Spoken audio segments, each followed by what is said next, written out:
Welcome to our channel. Today we how to verify create e-signature workflows with DocuSign and no-code detailed guide step by step clearly. Begin by logging into your DocuSign account. If you don't have an account, create one by following the on-screen instructions. Once logged in, navigate to the Templates section on the left sidebar. Click on the New button to create a new template. Choose the Use a Template option to start setting up your e-signature workflow.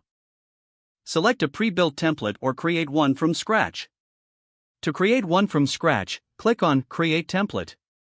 In the template editor, enter a name for your template. Add a description that outlines the purpose of the workflow. Next, upload the document that needs e-signatures by clicking Upload in the Document section.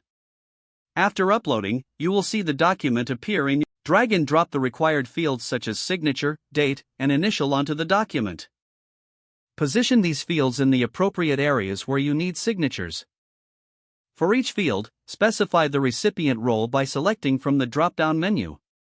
You can add multiple recipient roles if needed.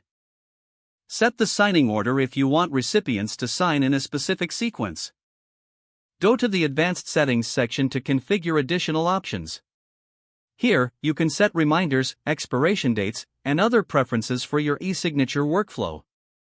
Once you've set up your fields and options, click Save and Close to finish creating the template. Now, head over to the Manage section to initiate a new envelope using your template. Click Send an envelope. Select your newly created template from the list. Add the recipient's email addresses for each role in the designated fields. You can also customize the message that will accompany the envelope. Once everything is set, click Send to initiate the workflow. The recipients will receive an email with a link to sign the document. After they sign it, you will be notified via email. You can track the status of the envelope in the Manage section. That's it. You successfully created and verified an e-signature workflow using DocuSign with no coding required. Don't forget to like this video and subscribe to our channel for more step-by-step tech guides.